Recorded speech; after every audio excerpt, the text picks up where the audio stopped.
आज के अध्याय में हम मानव भूगोल के अंतर्गत भारत की प्रजातियों के बारे में जानेंगे।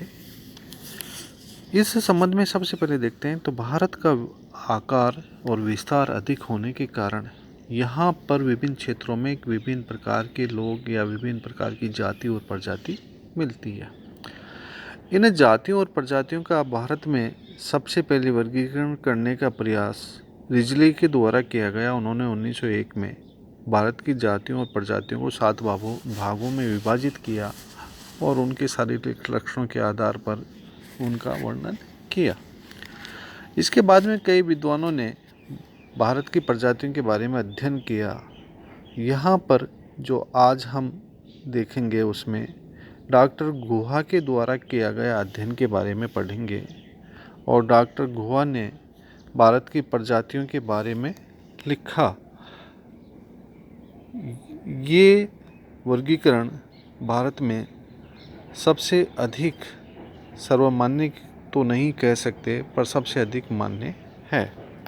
सबसे पहले हम देखते हैं कि भारत की प्रजातियों के अंतर्गत किस प्रकार विभाजित किया है। तो डॉक्टर BS गुहा ने ट्रावनकोर एवं कोचीन की पहाड़ियों के कादर और पुलियान उपजाति के लोगों को एवं अंडमान निकोबार द्वीप समूह के मूल निवासियों को इस मानव प्रजाति में प्रतिनिधित्व के रूप में माना है। उनके द्वारा भारत के अंडमान निकोबार द्वीप समूह में निग्रोटो प्रजाति के लोग अधिक संख्या में पाए जाते हैं। तो भारत की जो अंडमान द्वीप समूह में भारत प्रजातियां मिलती हैं उनके आधार पर या विभिन्न क्षेत्रों के आधार पर डॉक्टर गुहा के द्वारा जो वर्गीकरण किया गया है वह वर्तमान में सबसे ज़्यादा माना गया क्योंकि उन्होंने सभी क्षेत्रों के लोगों को इसमें सम्मिलित किया गया।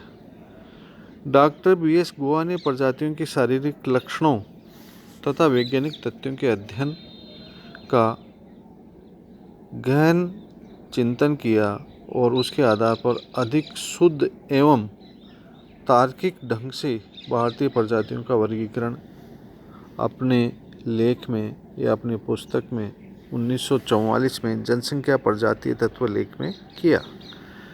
डॉक्टर BS गुहा ने भारतीय प्रजातियों को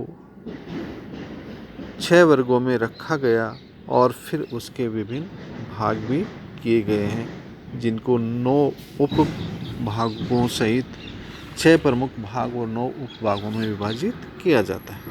जो डॉक्टर गुहा के द्वारा वर्गीकरण किया गया है उसके बारे में हम देखते हैं कि इन्होंने सबसे पहले दक्षिण भारत से ही वर्गीकरण प्रारंभ किया है। उनका अध्ययन यानी अंडमान निकोबार और ट्रावनकोर से ही प्रारंभ होता है। तो उनके द्वारा सबसे प्रमुख वर्ग रखा है उसमें है निग्रोटो प्रजाति।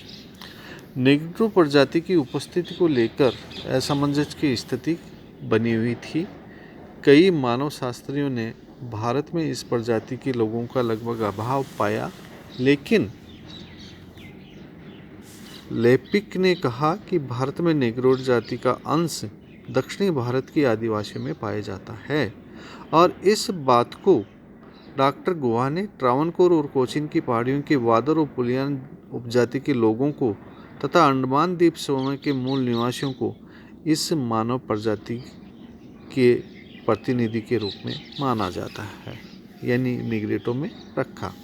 भारत में अंडमान निकोबार द्वीप समूह में निग्रोटो प्रजाति के लोग अधिक संख्या में पाए जाते हैं, लेकिन वर्तमान समय में दिन प्रतिदिन इस जाति के लोगों का कमी आती जा रही है, यानी ये कमी होती जा रही है अभी इस जाति के लोगों में। निग्रोटो प्रजाति की भारत की उपस्थिति के बारे में हटर ने भी कहा है कि भारतीय प्रायद्वीप में सबसे पूर्व निवासी संभवतः निग्रोटो ही थे, किंतु बाद में इस मानव प्रजाति का ह्रास होता चला गया और वर्तमान में केवल अंडमान द्वीप समूह में ही ये शेष बच गई है।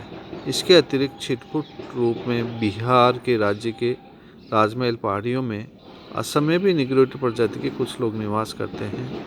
निग्रोटो गुफाएं बनाकर रहते थे, लेकिन भारत में वटवृक्ष की पूजा का चलन तथा गुफाओं के निर्माण का श्रेय इसी मानव प्रजाति को दिया जाता है।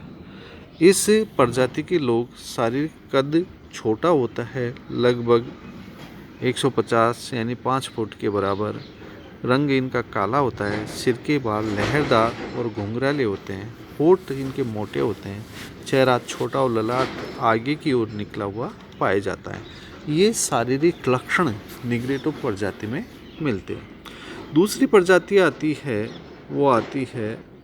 आद्य ऑस्ट्रेलाइड प्रजाति। विभिन्न मानव शास्त्रियों के अनुसार वर्तमान समय में भारत में विभिन्न जनजातियों में ऑस्ट्रेलाइड प्रजाति की संख्या सर्वाधिक देखी जा सकती है। इस मानव प्रजाति के अधिकांश लोग भारत के प्रायद्वीपीय भाग में निवास करते हैं। भारत के दक्षिणी भाग में निवास करने वाले प्रमुख मलायन, चेबू, कुरुम्बा, बरुम्बा, मुंडा, उराव, गोंड, बदागा, कोल, संताल, भील आदि जनजाति के लोग इसी मानव प्रजाति की विशेषताएं रखते हैं। भारत के अधिकतर अनुसूचित जातियां ऑस्ट्रेलाइड प्रजाति से ही संबंधित हैं और इस मानव प्रजाति के लोगों की शारीरिक विशेषताओं में त्वचा का रंग सामान्य काला, सिर के बाल लहरदार और घुंघराले, नाक चौड़ी और ऊपर से चपटी, ललाट उभरा हुआ, होंठ मोटे, चेहरा कुछ बाहर की ओर निकला हुआ और तथा कद छोटा, सिर लंबा पाया जाता है। ये शारीरिक विशेषताएं आद्य ऑस्ट्रेलाइड प्रजाति के हैं जो भारत में पाए जाने वाले विभिन्न अनुसूचित जातियों में मिलती है। मंगोलाइड प्रजाति। इस प्रजाति की उत्पत्ति इरावदी नदी बेसिन यानी चीन, तिब्बत और मंगोल के विस्तृत क्षेत्र में मानी जाती है।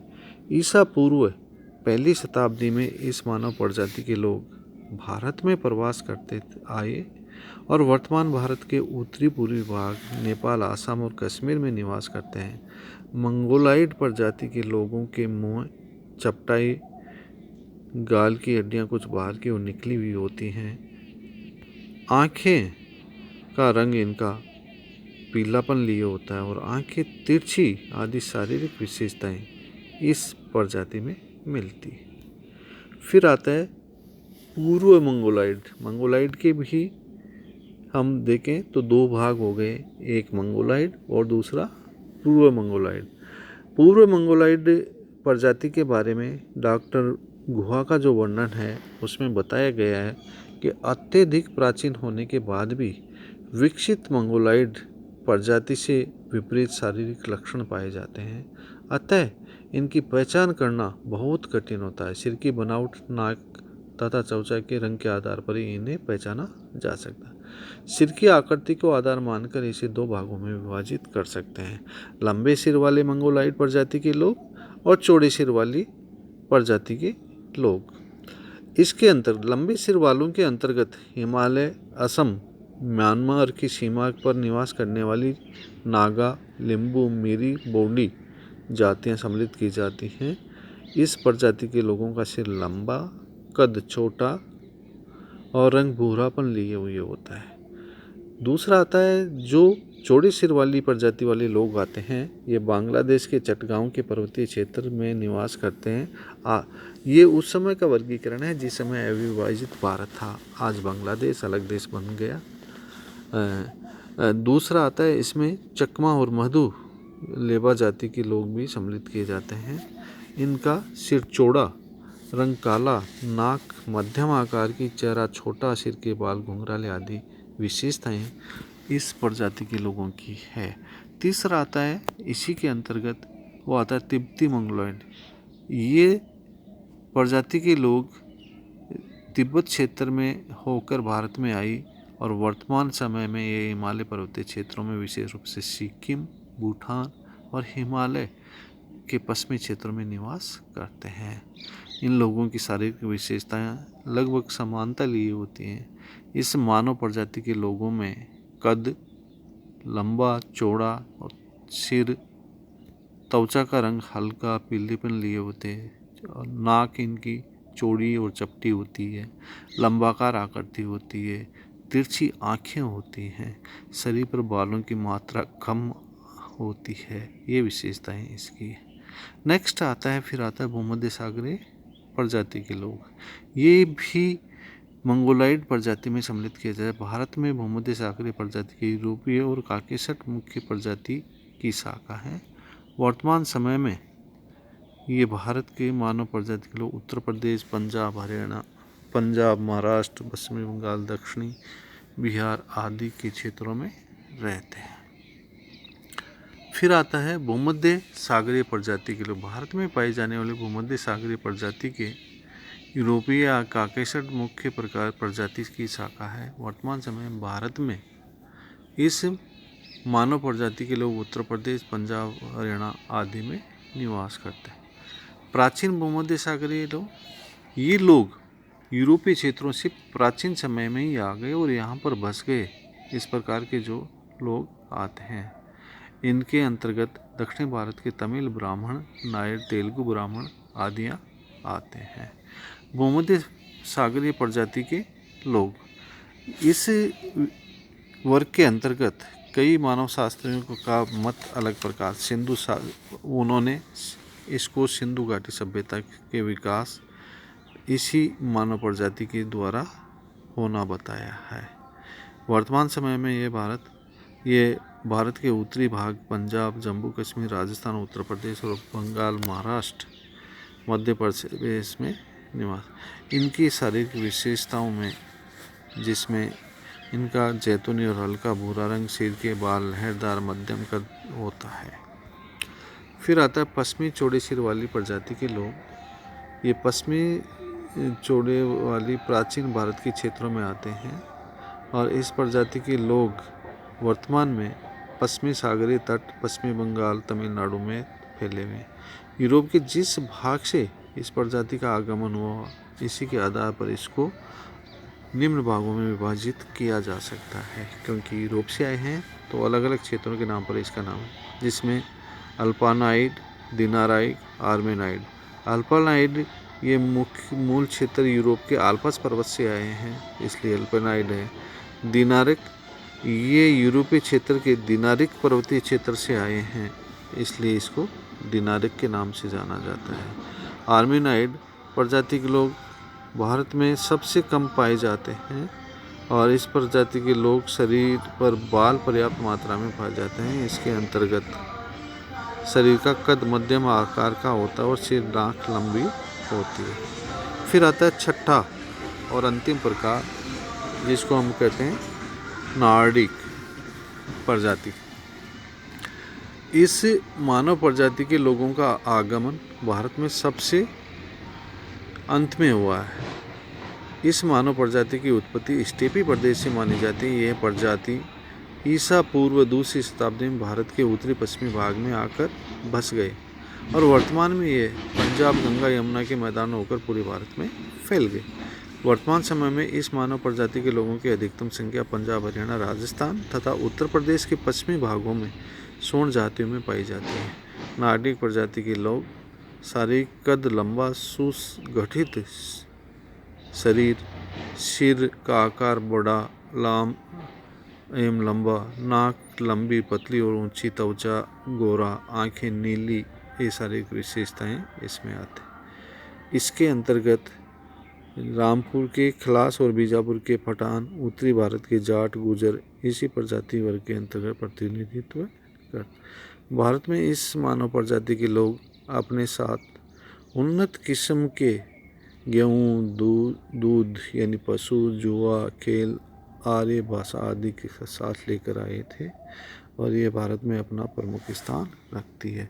इसी के साथ हमारा आज का टॉपिक समाप्त होता है।